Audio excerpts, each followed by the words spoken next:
మాట్లాడుతున్నారు, లైవ్ లో చూద్దాం. మళ్ళీ నీకు కూడా మాట చెప్తా ఉన్నమ్మా, మనం వచ్చిన తర్వాత ఈ ఫీజు రీఇంబర్స్మెంట్ పథకాన్ని రెవల్యూషనైజ్ చేస్తామని మాత్రం గట్టిగా చెప్తా ఉన్నా. ఇవాళ ఫీజు రీఇంబర్స్మెంట్ లో బిగ్గెస్ట్ ప్రాబ్లం ఏంది అని అంటే మనసున్న ముఖ్యమంత్రి ఆ స్థానంలో లేడు. ఇవాళ చంద్రబాబు నాయుడు గారు లాంటి మనసు లేని ముఖ్యమంత్రి అక్కడ ఉన్నాడు. కాబట్టి ఒకవైపునేమో కాలేజ్ యాజమాన్యాలేమో ఫీజులు పెంచుకునేదానికి పర్మిషన్ ఇచ్చాడు.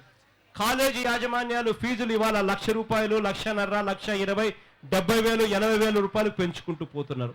మరోవైపు ఏమో చంద్రబాబు నాయుడు గారు ఉన్న ఫీజు రీఇంబర్స్మెంట్ పథకాన్ని ఎలా తగ్గించాలి అని చెప్పి మీరు చెప్పినట్టుగా మోర్ రూల్స్, స్ట్రిక్టర్ రూల్స్, తరంగాని రూల్స్ అన్ని తీసుకొచ్చి ఒకవైపున తగ్గిస్తా ఉన్నాడు.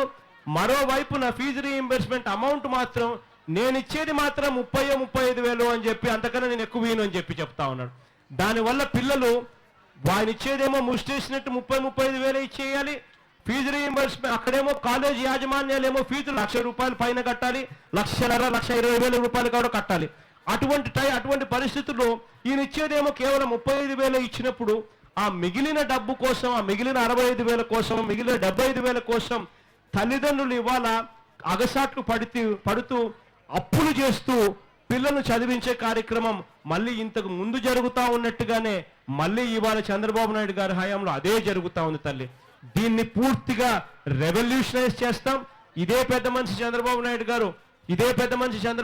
గారు బీసీల మీద ప్రేమ అంటాడు. బీసీల మీద ప్రేమ అంటాడు, వాళ్ళ కత్తర్లు ఇస్తే, ఇస్త్రీ పెట్టెలు ఇస్తే ప్రేమ అంట సరిపోతుందంట. నిజంగా ప్రేమ ఉంది, పేదవాడి మీద ప్రేమ ఉంది, బీసీల మీద ప్రేమ ఉంది, ఎస్సీల మీద ప్రేమ ఉంది, పేదవాడి మీద ప్రేమ ఉంది, ఏ కులంలో ఉన్న పేదవాడి మీద ప్రేమ ఉంది అనడానికి నిదర్శనం. నిజంగా ఆ పిల్లలకు పేదరికం నుంచి పోవాలి అని అంటే, ఆ కుటుంబాలు పేదరికం నుంచి బయటికి రావాలి అని అంటే ఆ కుటుంబాలకు ఏం చేయాలి, వాళ్ళ పిల్లలకు చదువుల కోసం అప్పుల పాలు కాకుండా ఆ పిల్లలు చదివినప్పుడే సాధ్యమవుతుంది అని గతంలో నాన్నగారు చేసిన ఆలోచనలు మళ్ళీ వస్తే తప్పనిచ్చి ఈ వ్యవస్థ బాగుపడదు తల్లి. దేవుణ్ణి గట్టిగా ప్రార్థించి తల్లి, చంద్రబాబు నాయుడు గారి ప్రభుత్వం తొందరగా పోవాలని చెప్పి, వచ్చేది మన ప్రభుత్వం వస్తుంది, అప్పుడు మనందరి ప్రభుత్వం వస్తుంది, అప్పుడు ఫీజు రీఇంబర్స్మెంట్ గొప్పగా రెవల్యూషనైజ్ చేసి ఇంప్లిమెంట్ చేసే కార్యక్రమం ఖచ్చితంగా చేస్తామమ్మా. థ్యాంక్ యూ అండి. నమస్తే అన్న. ఏం పేరు సార్? శౌర్య అన్న. శౌర్య. చెప్పు శౌర్య, ఏం చదువుతున్నావు Shaurya? Engineering final year sir. Engineering final year చదువుతా ఉన్నావు. చెప్పు శౌర్య, ఎక్కడ చదువుతానమ్మా? ఇక్కడ Sai Ganapathi engineering college sir. Okay, చెప్పు శౌర్య. అన్న, ప్రత్యేక హోదా వస్తే అది పెద్ద సంజీవని కాదు, దానివల్ల పెద్ద యూజ్ లేదు అన్నారన్న. అదే అంత యూజ్ లేకపోతే ఇదే టీడీపీ సభ్యులు, నాయకులు గల్లా జయదేవ్ గారు, సుజనా చౌదరి గారు, సీఎం రమేష్ గారు, అలాగే ఆంజనేయులు గారు ఉత్తరాఖండ్లో ఎందుకన్నా పెట్టుబడులు పెడుతున్నారు? అదే ప్రత్యేక హోదా అంత ఇంపార్టెంట్ కాబట్టి మన రాష్ట్ర నాయకులు నుండి పక్క రాష్ట్రాల్లో పెట్టుబడులు ఎందుకు పెడుతున్నారన్న? అంటే మన రాష్ట్రం పదవులకే కానీ పెట్టుబడులకు పనికిరాదా అని ప్రశ్నిస్తా ఉన్నా. కరెక్టే శౌర్య, నువ్వు చెప్పింది నిజంగా.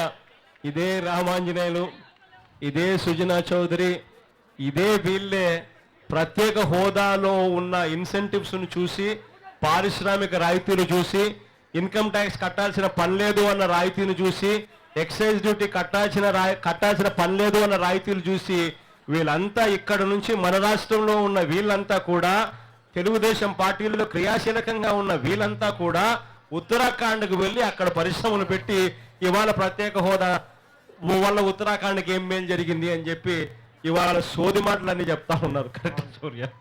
ఇంకా అన్నాళ్ళన్న ఇలా మోసం చేస్తారు, ఇంకా మోసపోయే పరిస్థితి అయితే లేదు. ఒకసారి మోసం చేస్తే మోసం చేసినాడు తప్పవద్దు, రెండోసారి మోసం చేస్తే మోసపోయినాడు తప్పవద్దు. ఇంక మోసపోవడానికి ఎవరు రెడీగా లేరు. కరెక్ట్ సూర్య. అడ్వాన్స్ ఆడిపోతురా అన్న. Thank you sir. Thank you అమ్మా.